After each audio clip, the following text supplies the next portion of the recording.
자, 그러면 세 번째 시간 이제 패러그래프 46 바울의 종교적 경험과 결론을 해서 끝맺도록 하겠습니다. 제 9장을요. 바울은 어떤 종교적 경험을 했는가 한번 살펴보겠습니다.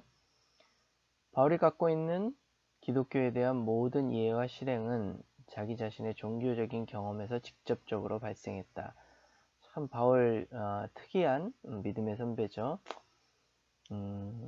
유대교에 심취했고 가말리엘 문화에서 잘 배웠고 바리새인 중에 바리새인이었던 이 바울이 어떻게 예수님을 만났고 다메섹 선상에서 예수님을 만났지만 그 이후에 아라비아로 가서 2년 동안 있었고 거기서 깨닫고 겪은 것 그러면서 또 이제 사역을 하면서 본인이 깨닫고 경험했던 것들이 더 구체화되기 시작했죠. 네. 그런 걸 볼 때 자신의 종교적인 경험에서 직접적으로 발생했다. 그렇게 볼 수 있는 겁니다. 그거 이제 여러분 책 302페이지에 나와 있죠. 바울이 예수님을 만난 그것이 책에서는 이제 인격적인 만남이었다. 또 자신의 삶의 열정을 격발시킨 인격적인 관계의 시초였다. 이렇게 보고 있는 겁니다. 그러니까 우리가 무엇을 경험을 하더라도 어떤 신비, 우리의 자아나 우리의 의식이 정말 완전히 배제된 말 그대로 그냥 뿅 가서 이렇게 경험하는 그러한 경험이 아니라 우리의 인격과 의식과 이성이 함께하는 경험. 그리고 그런 것들을 이제 통틀어서 이제 인격적인 경험이라고 하는 거죠. 그런 바울이 경험한 것도 그런 인격적인 경험이었다라는 거죠. 그래서 빌립보서 3장 7절부터 10절 그러나 무엇이든지 내게 유익하던 것을 내가 그리스도를 위하여 다 해로 여길 뿐더러 또한 모든 것을 해로 여김은 내 주 그리스도 예수를 아는 지식이 가장 고상하기 때문이라. 내가 그를 위하여 모든 것을 잃어버리고 배설물로 여김은 그리스도를 얻고 그 안에서 발견되려 함이니 내가 가진 의는 율법에서 난 것이 아니요 오직 그리스도를 믿음으로 말미암은 것이니 곧 믿음으로 하나님께로부터 난 의이라. 내가 그리스도와 그 부활의 권능과 그 고난의 참여함을 알고자 하여 그의 죽으심을 본받아. 여기 보면은 예수님을 아는 지식 그런 것들요. 이런 건 율법에서 난 게 아니다. 하나님을 경험한 것이다. 그 경험 뭐냐? 부활의 권능과 고난에 같이 참여하는 겁니다. 이 인격적인 연합, 그의 죽으심을 본받는 것, 인격적인 연합. 이러한 인격적인 만남이었고 인격적인 관계의 시초였다라는 거죠. 네. 그래서 계속 좀 읽어보면요. 밑에서 둘레 다섯 번째 줄 끝부분 달리 표현하자면 그것은 그의 복음의 핵심적인 특징을 이루는 은혜의 경험이었다. 그 은혜는 단지 하나님을 관대하고 인정 많은 분으로 이해하는 방식일 뿐만 아니라 또한 그것은 자신을 감싸주고 변형시키며 부유하게 하며 또 자신에게 직권을 위임하는 과분하고 자유로운 승인의 경험 바로 그것이었다. 한 줄 내려가서요. 반복하건대 바울에게 있어서 기독교는 마음으로부터 진정으로 또 직접적으로 예배를 드릴 수 있다는 경험.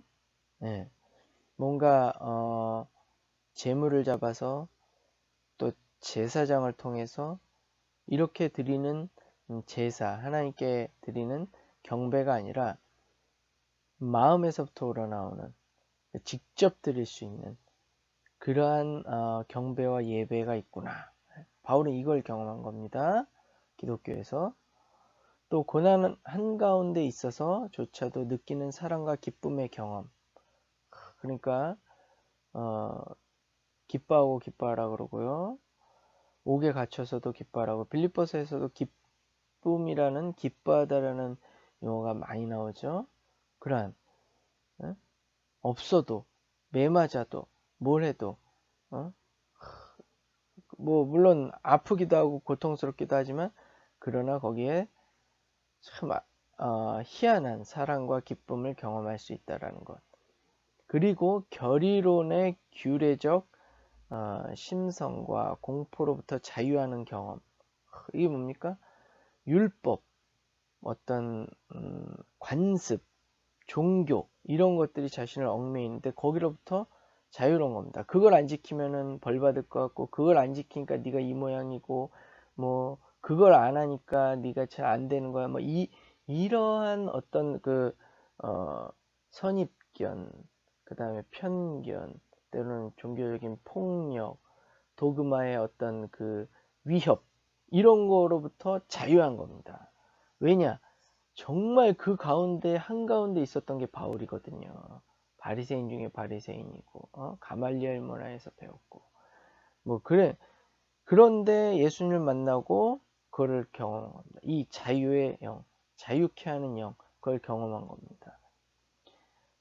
또한 매일의 생활 속에서의 직접적인 지도의 경험에 의해서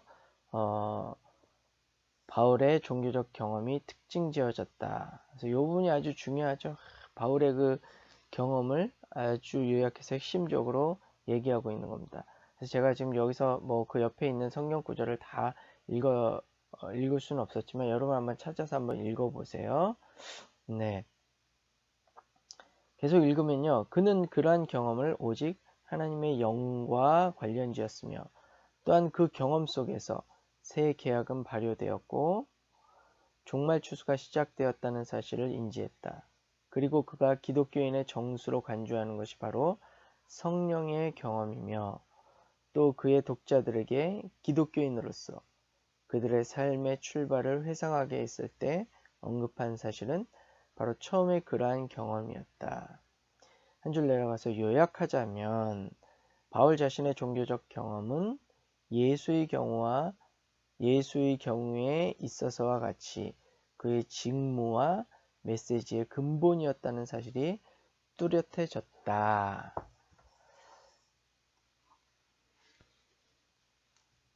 자, 그러면 46.2 바울은 열광주의자인가 은사자인가? 바울은 분명히 은사자로 묘사될 수 있다. 그렇게 말하고 있죠.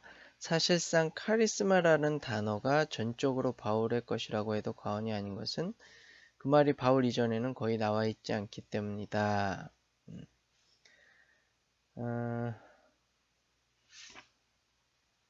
그래서 사실 별로 중요하지도 않은 이 단어를 택한 사람도 또한 그것의 특이한 기독교적인 의미를 함축시킨 사람도 바울이었다. 새로운 그 카리스마, 은혜, 뭐 이거를 채택한 거죠, 바울은. 네, 304페이지로 가셔서 두 번째 줄. 바울이 정의하는 카리스마란 보통 다른 신자들을 위해 신자 일개인을 통하여 어떤 행위나 말을 특별하게 표현되는 은혜의 경험이다. 요점은 이러한 은혜의 경험들 속에서 바울이 원시 기독교를 특징 짓는 그러한 경험들과 원시 기독교에 대한 누가의 진술을 포함하고 있다. 바울은 초대 교회의 그러한 성령 체험, 종교적인 체험 뭐 이런 것들을 이게 뭘까 하면서 이게 바로 한마디로 한 단어로 카리스마, 은혜구나, 하나님의 은사구나 이렇게 생각하고 그런 개념을 정립했던 사람이다라는 거죠. 그러한 점에 있어서 바울은 열광주의자. 그러니까 무조건 이렇게 막 그냥 그러한 경험들을 해야 된다 막 그런 게 아니라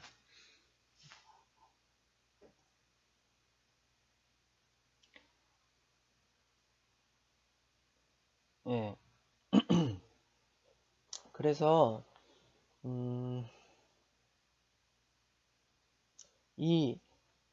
그런 것들을 무조건 지지하고 뭐 그런 게 아니라 그것이 바로 은혜고 카리스마 하나님의 은사고 그래서 이러이러한 기준에 의해서 그런 것들을 교회를 위해서 잘 활용해야 된다. 믿음의 이웃들을 위해서 잘 활용해야 된다. 그렇게 말하는 말했다라는 거죠. 그런 의미에서 바울은 열광주의자가 아니라 은사자다라는 겁니다. 환상과 계시, 이적, 영감받은 말 분명히 바울 자신의 종교적인 경험 안에는 몇몇 열광적인 특징들이 나타나 있지만 그것이 전부는 아니다. 네?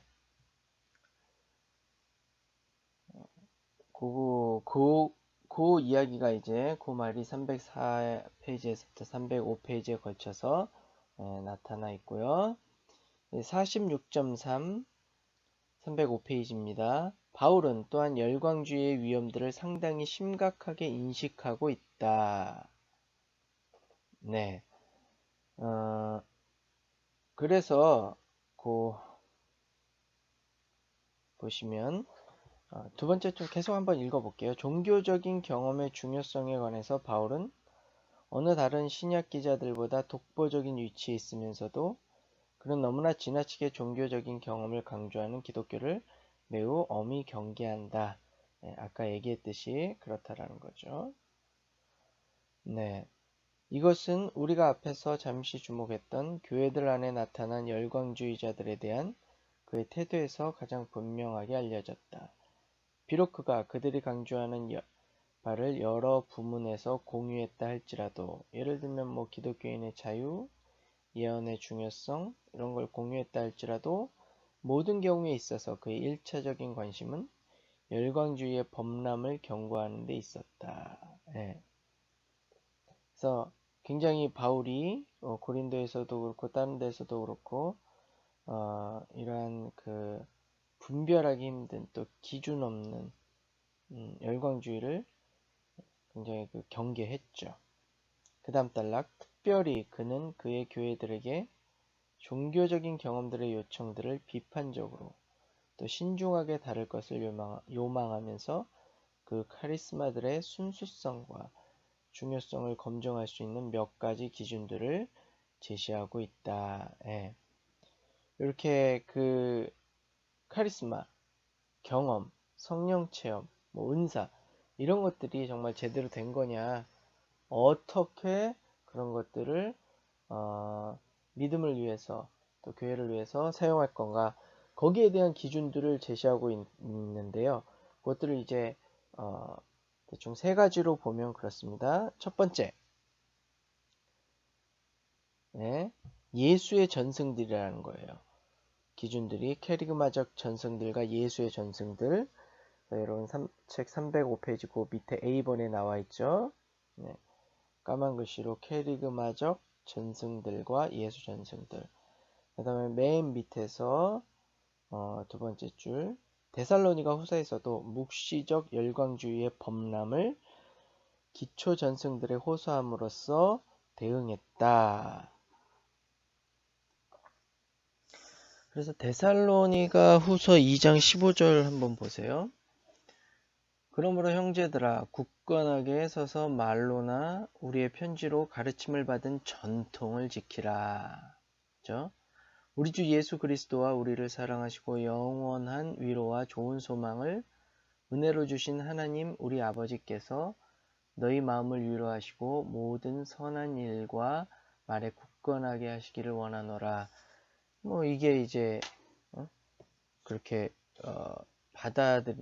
우리가 들은 말씀 받은 전승들 그걸 얘기하는 겁니다. 거기에 굳건히 서라 그렇게 얘기를 하고 있습니다. 그러니까 첫 번째 기준이 우리가 종교적 체험, 그 다음에 성령 경험, 뭐 은사, 뭐 이런 것들이 바로 이러한 그거를 판단하는 기준 첫 번째가 기초 전승, 캐리그마 전승과 예수 전승들이다라는 것. 306페이지로 가셔서 네, 갈라디아서에서와 그것은 유대적인 율법주의 위협에 대해서 마찬가지로 열광적 방종에 대해서도 반격을 가하는 자유하는 복음의 기조였다. 제가 한자를 잘 읽었나 모르겠네요. 네. 빌립보서 3장 16절 이하와 그 다음에 빌립보서 3장 12절부터 19절에 암시된 일종의 열광적 완전주의를 반대하는 케리그마적 전승들과 예수 전승들의 근본적인 특성들에 대한 또 하나의 회상인 것으로 보인다. 거기서도 그렇게 어, 그 케르마적 전승들을 강조하고 있고요. 거기에 기반해서 이런 열광주의를 배제하기도 하고 뭐 그런 것들을 판단하기도 하고 그런다라는 거죠. 네.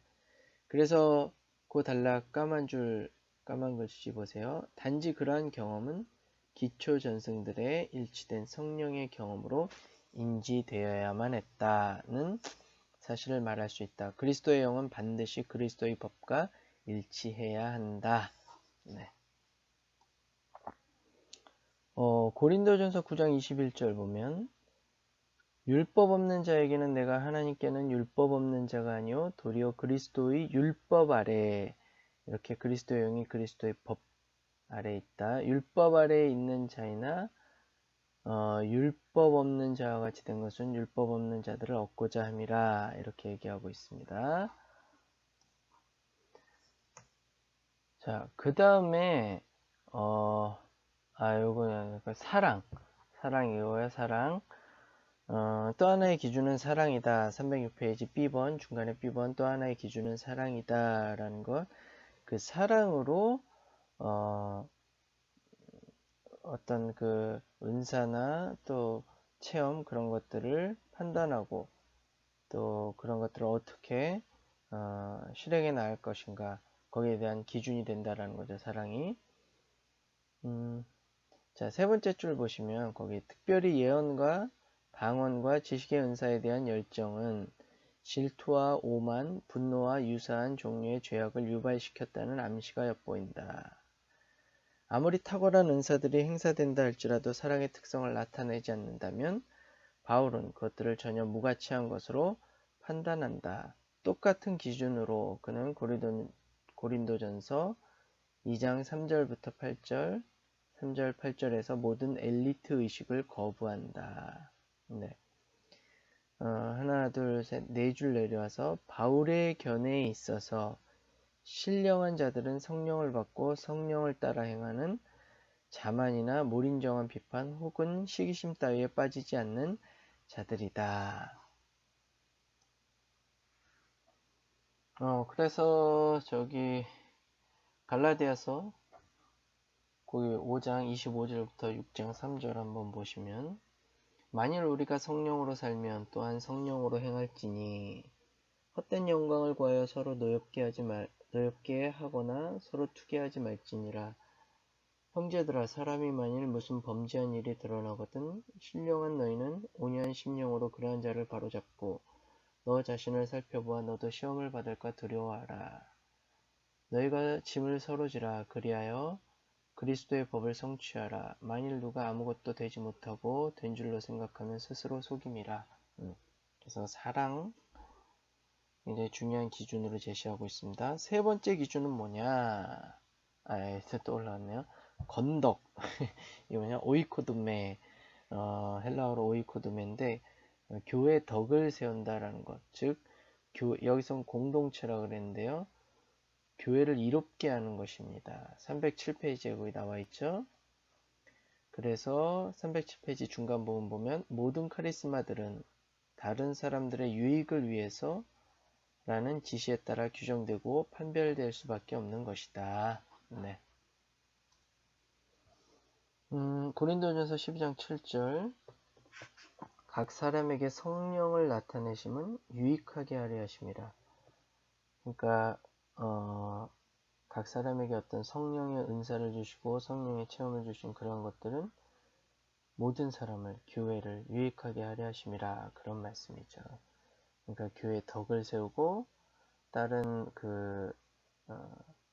교인들을 믿음의 형제들을 유익하게 하기 위한 것. 요게 이제 세 번째 기준이다라는 거죠. 그 밑에 이제 또 까만 글씨 있죠. 우리는 바울이 영적인 분별력에 부여하는 중요성을 과소평가해서는 안 된다. 그가 카리스마들에 관해서 언급할 때마다 그는 또한 무엇이 선한 것이고 유익한 것인지 정확하게 판단할 것을 주장한다. 네.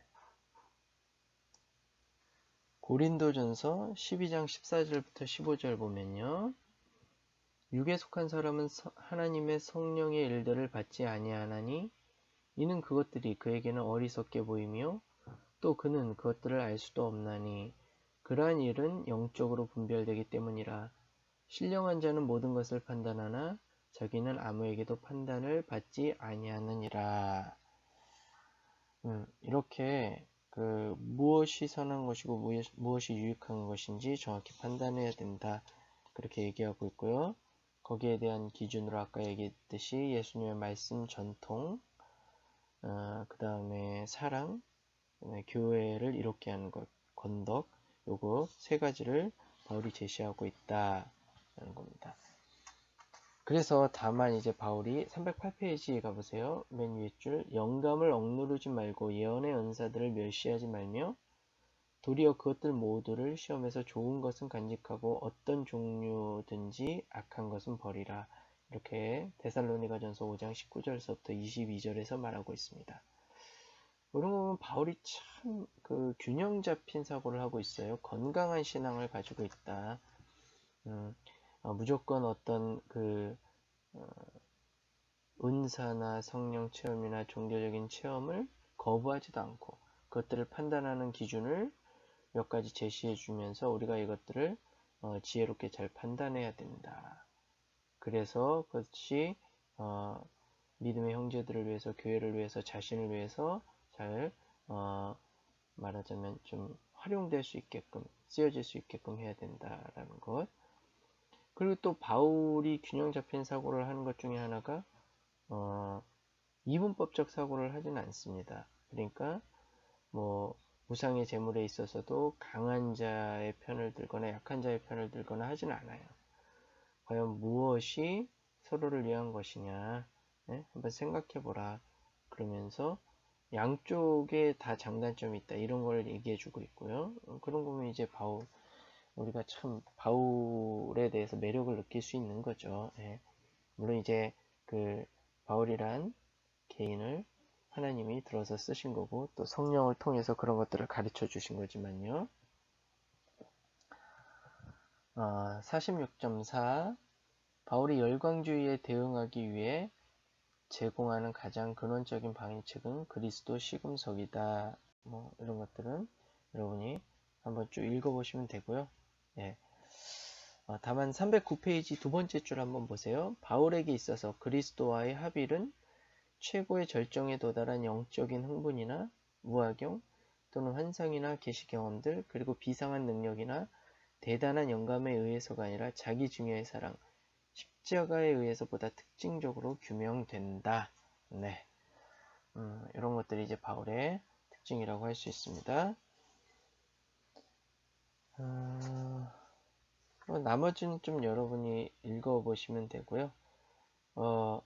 이제 310페이지 중간 부분 가셔서 요컨대 이제 요약하자면 바울의 체험들과 바울이 그러한 종교적 체험에 대해서 갖고 있는 견해를 요약하자면 바울은 은혜, 카리스의 경험을 기독교적인 생활에 있어서 근본으로 간주하는 그리고 카리스마의 경험을 기독교 공동체에 있어서 근본으로 생각하는 은사자이지만 그는 모든 카리스마들은 반드시 검증되어야만 하며 또 그리스도의 은혜를 표현하는 카리스마만이 오로지 용납되어야만 한다고 주장함으로써 열광주의에 반대한다. 네, 이렇게 요약을 할 수 있습니다.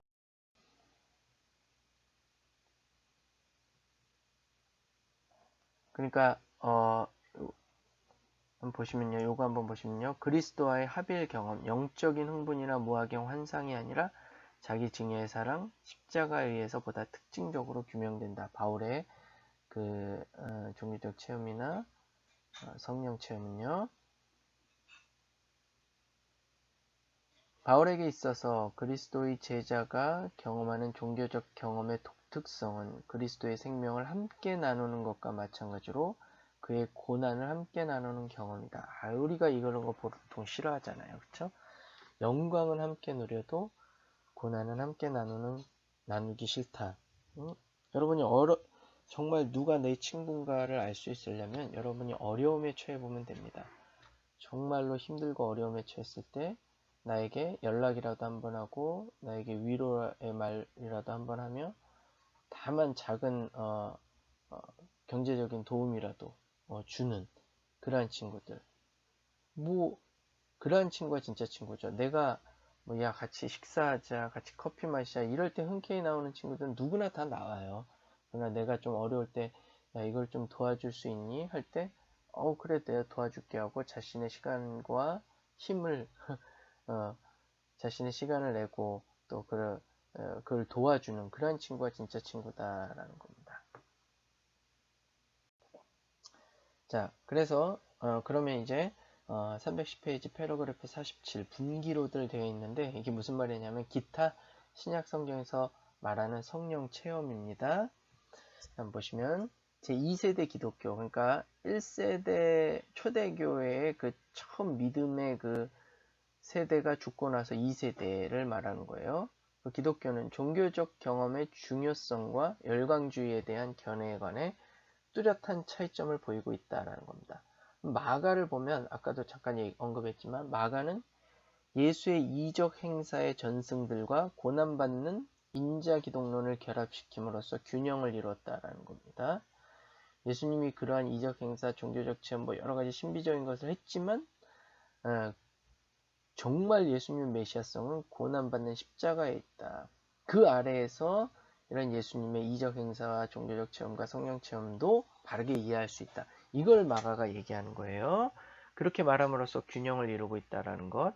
베드로전서, 유다서, 히브리서는 310페이지 한번 보세요.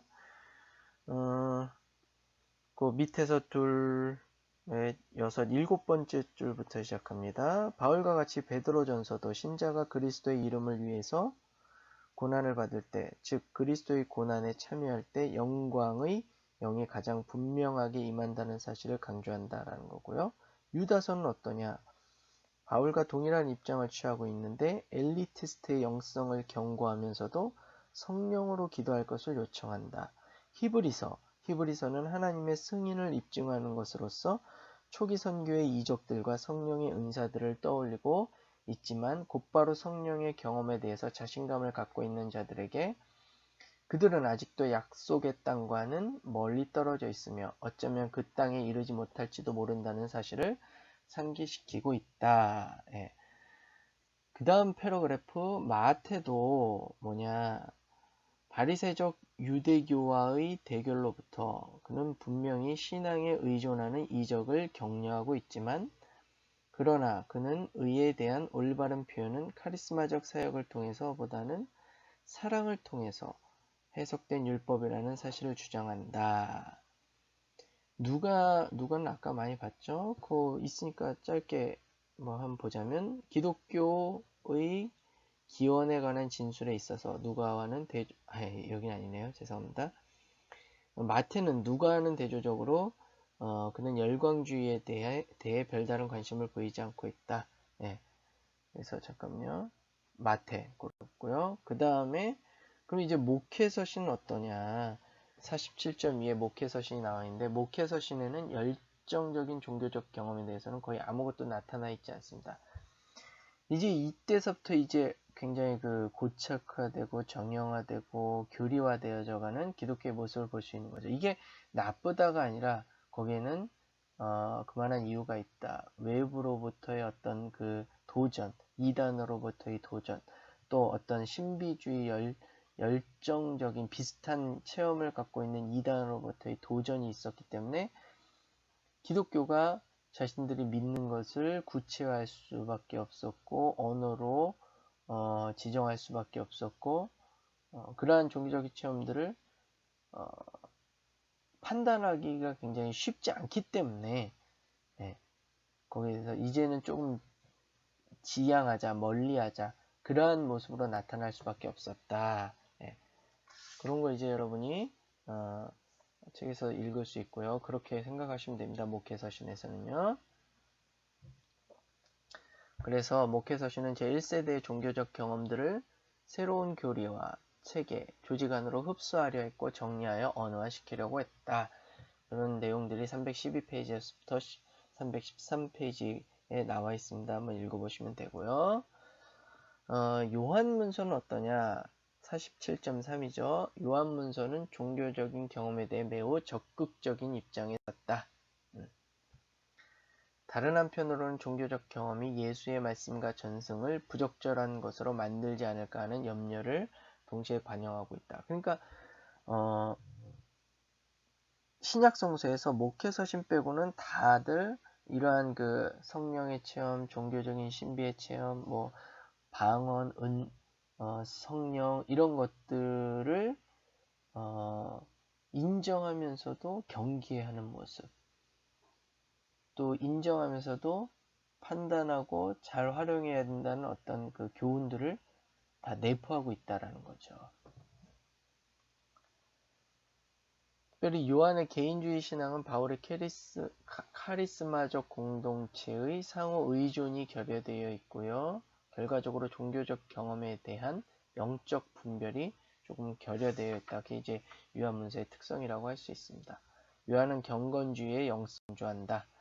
자, 그래서 이제 결론을 가보겠습니다. 315페이지 패러그래프 48 결론. 네, 첫 번째 종교적 경험이 원시 기독교의 근원적인 요인이었다. 초대교회의 근원적인 요인이었다라는 것. 그래서 우리가 쭉 봤죠. 예수의 경험, 바울의 경험. 네. 거기 한 밑에서 둘, 넷, 여섯, 일곱 번째 줄 처음 기독교인들의 종교적 경험이 그들을 통일성과 공동체로 결합시키는데 아주 중요한 요인이 되었다라는 건 우리가 신약성서 여러 부분을 통해서 볼 수 있다라는 겁니다. 그 다음에 두 번째로는 초대교회의 종교적 경험의 다양성이 신약성경에 나와 있지만 그것에 대한 염려와 경계의 모습도 나와 있고요. 반대하는 모습과 종교적 경험을 교리화하고 제도화하려는 아까 말했듯이 목회서신이요. 그러한 모습도 보인다. 예, 그런 거. 이제 세 번째로는 기독교의 종교적 경험의 특징은 다양하지만 그 안에는 성령을 통하여 현재 경험하는 그리스도와 또 캐리그마적 전승, 교회 전승과의 상관관계가 있다. 이렇게 다양한데 그럼 그 안을 흐르는 공통성은 뭐냐? 현재 경험하는 그리스도, 캐리그마적 전승, 즉 말씀, 예수님의 말씀입니다. 그 다음에 교회의 가르침, 바울이나 뭐 그 뒤에 이제 교회의 가르침과 상관관계가 있다라는 거. 그게 이제 공통성이라는 거죠.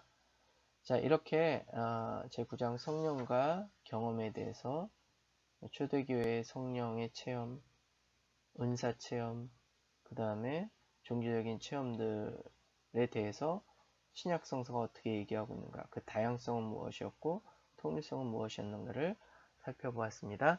예, 수고하셨습니다.